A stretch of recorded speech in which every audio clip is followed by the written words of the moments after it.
Hello friends, আশা করি আপনারা ভালোই আছেন। তো লাস্ট ভিডিওতে আমরা দেখেছিলাম যে আমরা যদি এখান থেকে কোনো একটা পোস্ট ডিলিট করি তাহলে সেই পোস্টটা ডিলিট হয়ে যাচ্ছে, কিন্তু সেই পোস্টের ভিতরে থাকা ছবিটা ডিলিট হচ্ছে না, সেটা আমাদের ডিরেক্টরিতে রয়েই যাচ্ছে। তো আজকে আমরা দেখব যে কিভাবে আমরা সেই ছবিগুলো ডিলিট করতে পারি, অর্থাৎ ডিরেক্টরিতে থাকা ছবিগুলোকে পুরোপুরি ডিলিট করতে পারি।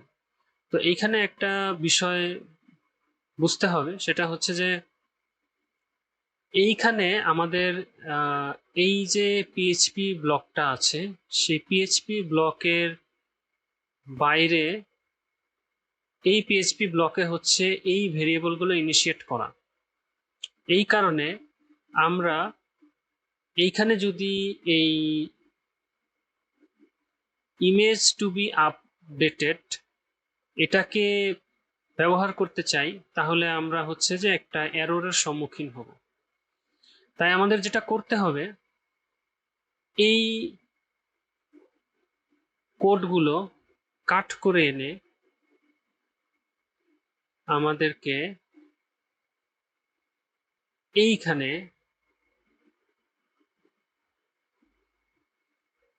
এইখানে আমাদের হচ্ছে যে বলে দিতে হবে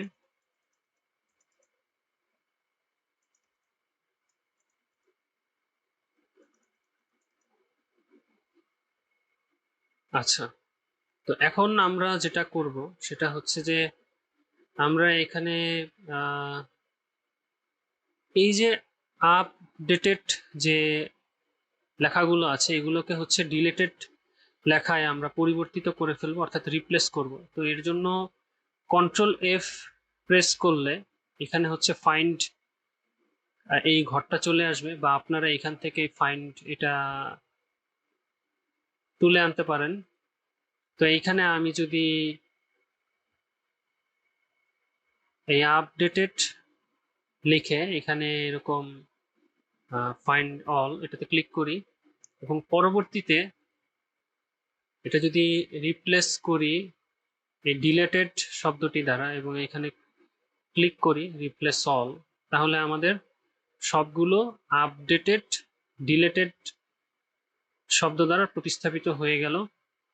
তো এটা আসলে কেন করলাম, কারণ এখানে যেহেতু আমরা আসলে সবকিছু ডিলিট করছি, তাই এখানে আসলে ডিলেটেড শব্দটি আসলে আমাদের জন্য সুবিধাজনক। পরবর্তীতে আমরা যদি কখনো কোডটা দেখি আমাদের সহজেই বুঝতে পারবো, আমরা আর বিভ্রান্তিতে পড়ব না।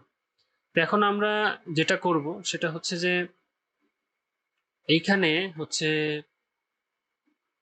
এই একটা ভ্যারিয়েবল নিব, যে ভ্যারিয়েবলের মধ্যে আমরা হচ্ছে পাথটা বলে দিব, যে এই পাথটা হচ্ছে যে আমাদের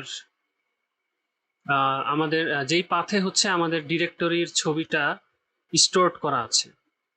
তো আমি কোডটা লিখি তাহলে আপনারা বুঝতে পারবেন। টার্গেট পাথ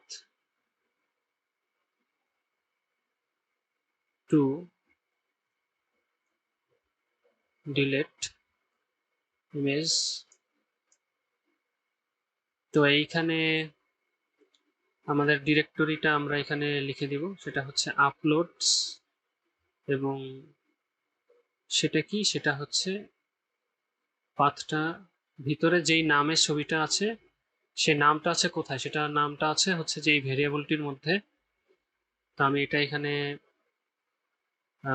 লিখে ফেললাম।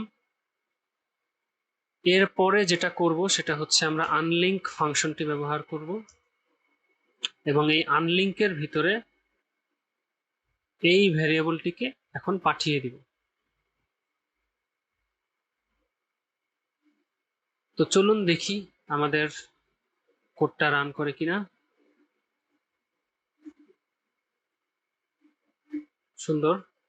তো আমরা হচ্ছে আমাদের ডিরেক্টরিতে দেখি এই হচ্ছে এই ছবিটা। তো আমরা চাচ্ছি এটাও যেন ডিলিট হয়ে যায়, শুধুমাত্র এই পোস্টটা যেন ডিলিট না হয়, এবং ডাটাবেস থেকেও যেন ডিলিট হয়ে যায়।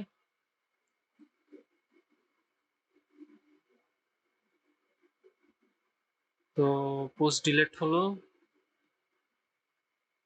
ডাটাবেস থেকেও ডিলিট হলো এবং আমাদের ডিরেক্টরিতে থাকা যে ফাইলটি ছিল ইমেজ সেটাও ডিলিট হয়ে গেল। তো এই ছিল আজকের ক্লাসের বিষয়বস্তু। পরবর্তী ক্লাসে অন্য আরেকটি টপিক নিয়ে আবারও কথা বলবো। ধন্যবাদ সবাইকে।